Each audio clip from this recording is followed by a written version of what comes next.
BRS పార్టీకి వాళ్ళు suspension చేసిండ్రు. ఈమె ఆమెకున్న ఎమ్మెల్సీకి దానికి కూడా పార్టీ సభ్యత్వానికి ఆమె ఎమ్మెల్సీ పదవికి ఆమె రాజీనామా చేసింది. ఆమె వదిలేసుకుంది. బహిరంగంగా ప్రెస్ మీట్ పెట్టి బాజాప్తే వద్దు అని తప్పుకుంది. నన్ను ఎట్లా చేస్తారని కన్నీళ్లు పెట్టుకొని ఏడవలేదు. ఆ విషయం వరకైతే వండర్ఫుల్, చాలా స్పోర్టివ్గా అనిపించింది. ఏదో అమ్మాయిలు అంటే ఏడుస్తారు, బాధపడతారు, గుండెలు గుద్దుకుంటారు, జుట్టు వీక్కుంటారు అనేదే కాకుండా ఇట్లా కూడా చేస్తారు అనేది తాను చూపించేది. తిరిగి మళ్ళీ అంతకు రెట్టింపుగానే తిరిగి ఇచ్చేసినట్టే కనిపించింది. సరే, అంతవరకు ఓకే. అసలు నిజంగా వీరికి బావ అవుతాడు హరీష్ రావు గారు, వరుసకి కుటుంబ సభ్యుడే, వారిలోని ఒక మంచి బంధుమిత్రుడు, ఆయనే తెలిసిన వ్యక్తి.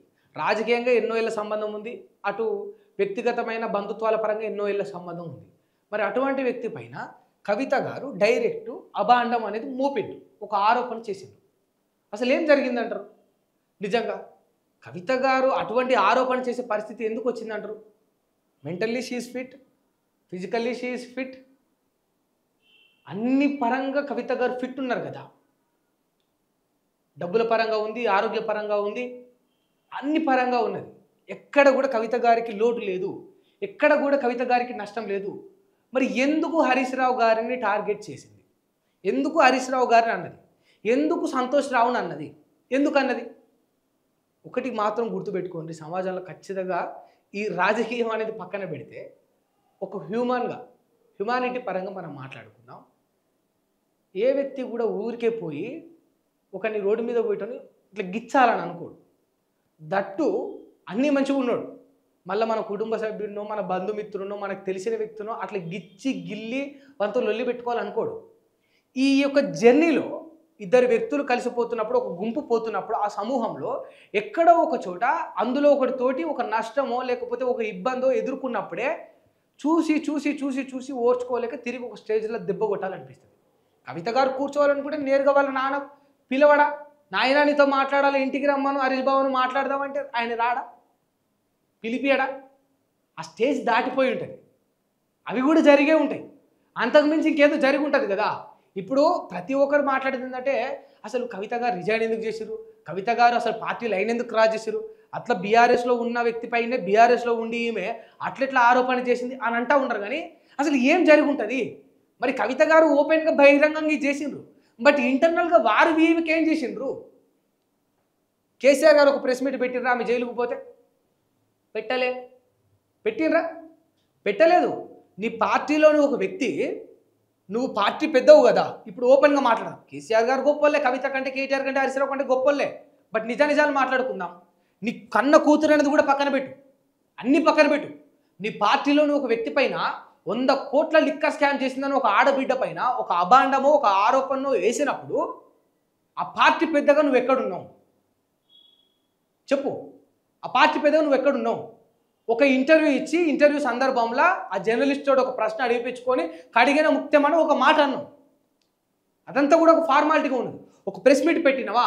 సెంట్రల్ గవర్నమెంట్ అట్లీస్ట్ నువ్వు ఒక్కసారైనా ప్రశ్నించినవా? ఒక్కసారైనా? ఇదంతా కూడా సిబిఐ చేసింది కదా.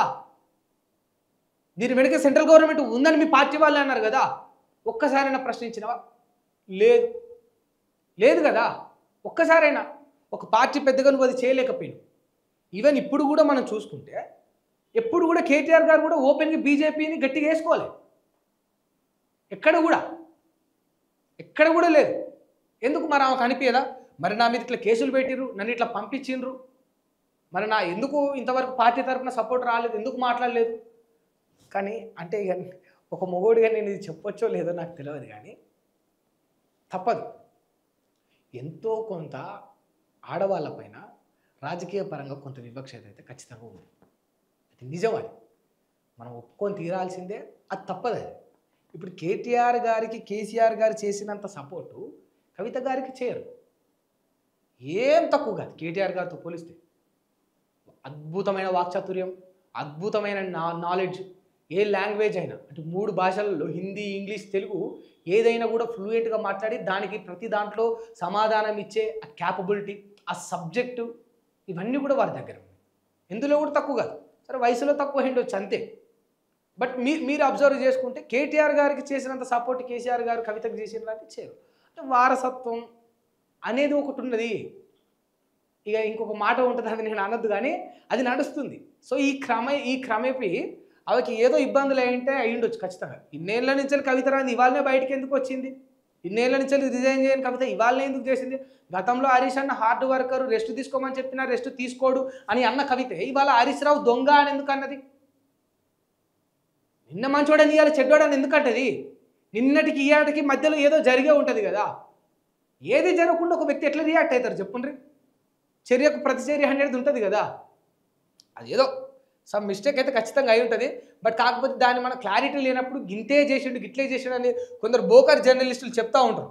అట్లా మనం చెప్పకూడదు. ఆ చెప్పే రైట్, ఆ హక్కు కూడా మనకు లేదు. But something fishing.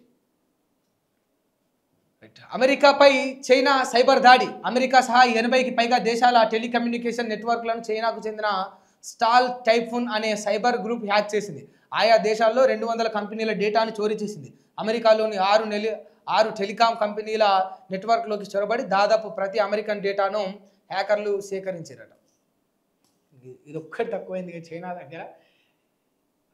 చైనా వాడు ఏదేదో కనిపెడుతుంటే, చైనా వాడు ఏదేదో పోరంపోకి కూడా కనిపెడుతుంది చైనా వాడు. చూడు ఇక ఇది అతిపెద్ద సంస్కరణ. జిఎస్టీ రేషనలైజేషన్ స్వతంత్ర భారతదేశంలో అతిపెద్ద సంస్కరణ అని ప్రధాని నరేంద్ర మోదీ అన్నారు. అత్యవసరాల వస్తువులపై పన్ను స్లాబులను తగ్గించుకోవడంతో ఇక నుంచి సామాన్యుడి డబ్బు అతని జేబులోనే ఉంటుందని పేర్కొన్నారు. అంటే ఇంతకుముందుకు లేదని ఒప్పుకుంటున్నారు. ఇంతకుముందుకు సామాన్యుడి డబ్బు వాడి జేబులో లేదు, మీరు లాక్కున్నారు జిఎస్టీలతో పన్నులతో అని ఒప్పుకుంటున్నారు. సంతోషం.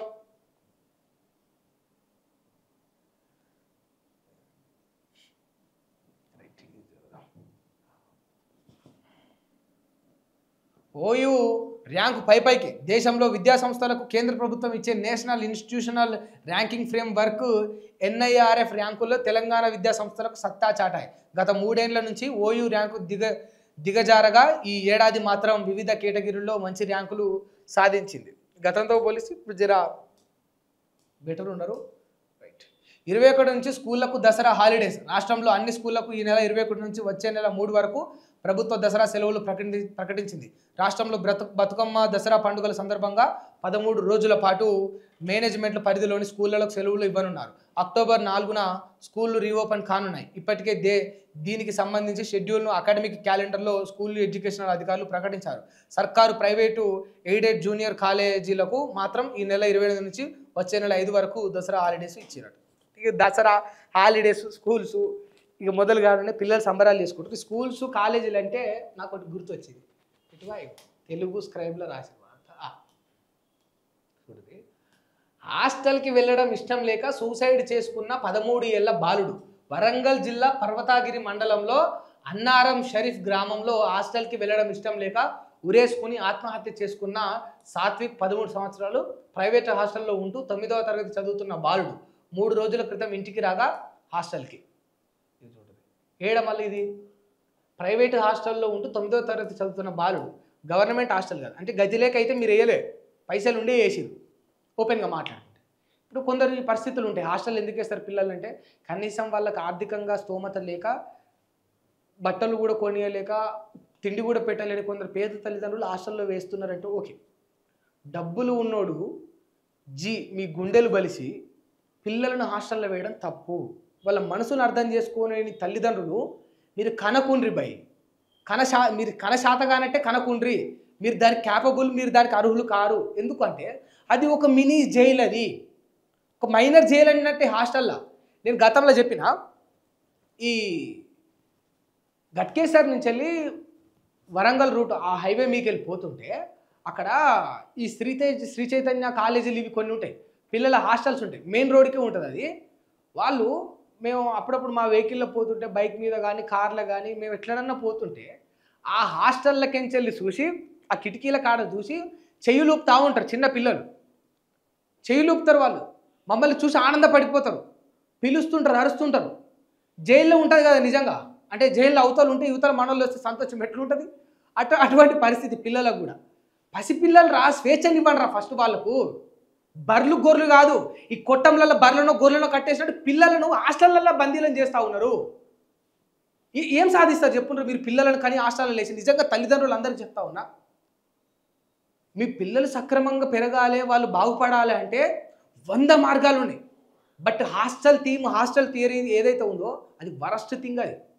ఒక వ్యక్తికి స్వేచ్ఛ లేకపోవడం కంటే దరిద్రం, దౌర్భాగ్యం ఏముంటుంది? దట్టు పిల్లలకి మానసికంగా వాళ్ళు ఈ ప్రపంచాన్ని అంతా చూడగలగాలి. వాళ్ళు చెడు మంచి నానమ్మ తాత ఇల్లు ఊరు వాడ గల్లీ పల్లెటూరు పచ్చదనం హైదరాబాదు గల్లీ అన్నీ తెలుసుకోవాల్సిన వయసు వాళ్ళది. ఈ వయసులో వాళ్ళు ఏదైతే సబ్జెక్ట్ గెయిన్ చేసుకుంటారో అప్పుడు వాళ్ళు ఈ వ్యవస్థని ఇదంతా చూడగలిగి చాలా స్ట్రాంగ్గా నిలబడగలుగుతారు రేపటి భవిష్యత్తులో. అటువంటి పిల్లలను 4 గోడల మధ్య జైళ్ళలో ఖైదీలను వేసినట్టు వేస్తూ ఉన్నారు. దానికి మీరు లక్షల ఫీజులు కట్టి తల్లిదండ్రులు సహకరిస్తారు చూసిరా, దండాలు పెట్టి మీకు దండలేసి మీకు పూజ చేయాలి.